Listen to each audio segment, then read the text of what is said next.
আসসালামু আলাইকুম তোমাদের সবাইকে সিস্টেম একাডেমিক ক্লাসে তোমাদেরকে সবাইকে স্বাগত। আজকে আমরা দেখব হচ্ছে নবম দশম শ্রেণীর গণিত 2025 অনুশীলনী 2.1 2 এর ঘ নাম্বার। চ্যাপ্টারের নামটা হচ্ছে সেট এবং ফাংশন। সেখান থেকে হচ্ছে আমরা কি দেখব 2 এর ঘ নাম্বারটা দেখব। দেখো এখানে কি বলা আছে আমরা খেয়াল করি। কি বলছে দেখো, নিচের সেটগুলোকে সেট গঠন পদ্ধতিতে প্রকাশ করো। দেখো ঘ নাম্বারটা আমাদের কি আছে, সেট দিয়ে প্রকাশ করতে হলে অবশ্যই আমাদের কি দরকার হবে, সেকেন্ড ব্র্যাকেট দরকার হবে। তো আমরা দেখো এখানে ম্যাথটা কি আছে, +-4, +-5 এবং +-6। এখানে দেখো আমাদের কি বলছে যে সেটের উপাদানগুলো হচ্ছে কি পূর্ণ সংখ্যা, তাই না? +-4 বলো, +-3, +-5, +-6 সবগুলো কি হচ্ছে আমাদের পূর্ণ সংখ্যা। একবার প্লাস দিয়ে একবার হচ্ছে মাইনাস দিয়ে। তো আমাদের এই সেটের সবগুলো সংখ্যা হচ্ছে কি পূর্ণ সংখ্যা। এখন আমরা কি করছি, x = +-4 হলে আমরা কি করছি, সংখ্যাটা হচ্ছে বর্গ করছি। ঠিক আছে, দেখো এই যে x = কি +-4 দিয়ে হোল স্কয়ার করলে কি হবে 16 হবে। এখন যেহেতু বর্গ করছি, বর্গের জন্য আমাদের কি হবে, সাইডে চিহ্নটা দিতে হবে না, কারণ বর্গ করলে কি হয় চিহ্নগুলো বাদ চলে যায়। সেম ভাবে আবার জিনিসটাকে কিউব করছি, কিন্তু কিউবের ক্ষেত্রে আমাদের কি লিখতে হবে, +-64 লিখতে হবে।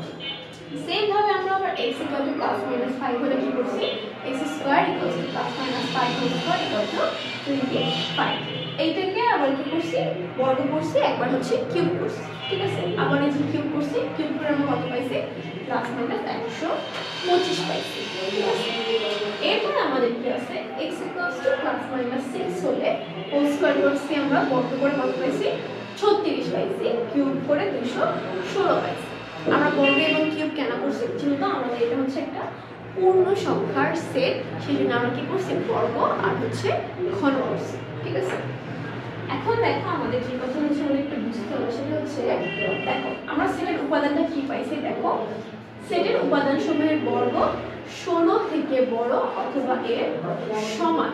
দেখো আমাদের শুরুই হয়েছে কি থেকে, 16 থেকে না, 16 থেকে শুরু হয়ে আস্তে আস্তে ধীরে ধীরে হচ্ছে বর্গগুলো বাড়ছে, 16, 25, তারপর হচ্ছে 36। ঠিক আছে, আমরা কি বলতে পারি যে সেটের উপাদানের বর্গসমূহ হচ্ছে 16 থেকে বড় অথবা এর সমান বললাম। এখন আমাদের সর্বশেষ সংখ্যাটা কি আছে, আমি কিউব করে পাইছি হচ্ছে 216।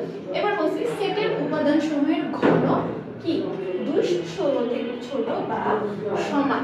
তার মানে কি আমাদের সেটের বর্গগুলো হচ্ছে 16, এই যে দেখো বর্গ হচ্ছে 16 থেকে বড় অথবা 16 এর সমান। আর ঘনর ক্ষেত্রে হচ্ছে কি আমাদের 216 থেকে ছোট অথবা এর হচ্ছে সমান। এটা হচ্ছে আমাদের দুইটা কথা। তো আমরা এটা হচ্ছে সেট আকারে প্রকাশ করি। দেখো সেট আকারে প্রকাশ করতে কি দেখি, x belongs to z। z কি, z বলতে হচ্ছে আমরা পূর্ণ সংখ্যা বুঝি, এই জন্য আমরা কি লিখছি, z belongs to হচ্ছে z। এছাড়া আমরা অন্যান্য সেট নাম্বার কি লিখি, x belongs to হচ্ছে n মানে হচ্ছে কি নাম্বার, x belongs to এরকম ভাবে অন্যান্য সংখ্যাগুলো হচ্ছে আমরা লিখি।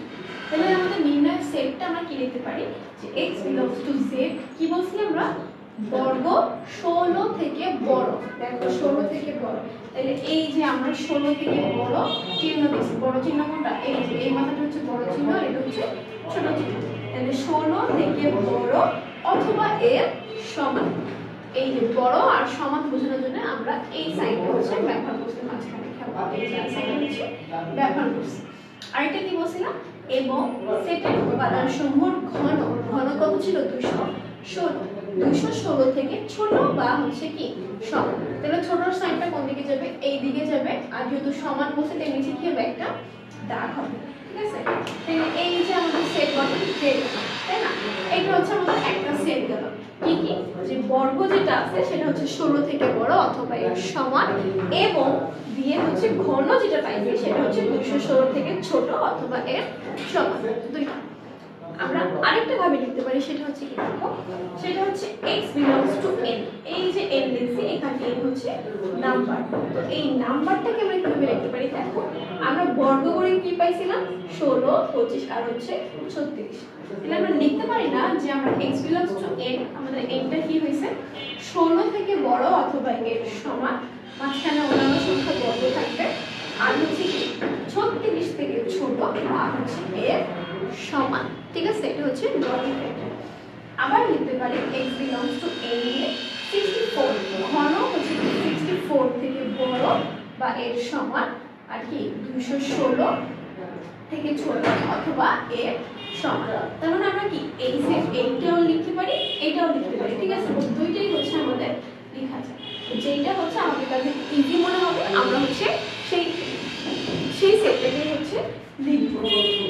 আমরা চাইলে এই সেটটাও লিখতে পারি একবারে যে x belongs to z, z হচ্ছে পূর্ণ সংখ্যা, এটা মাথায় রাখবা। আর n হচ্ছে তো x belongs to z হচ্ছে কি হবে x স্কয়ার, মানে কি 16 সংখ্যাটা হবে কি 16 থেকে বড় অথবা এর সমান, এবং কিউব ঘন দিয়ে হচ্ছে 216 থেকে ছোট অথবা হচ্ছে এর সমান হবে। আর এটা যদি আলাদা করে লিখতে চাই তাহলে আমরা কি লিখব x belongs to a, যে 16 থেকে বড় আর 36 থেকে ছোট, আবার x belongs to n cube দিয়ে 64 থেকে বড় অথবা এর সমান, আবার 216 থেকে ছোট অথবা এর সমান। আমরা দুইভাবে লিখতে পারি, যেভাবে তোমাদের ইচ্ছা হয় তোমরা সেভাবে লিখতে পারো।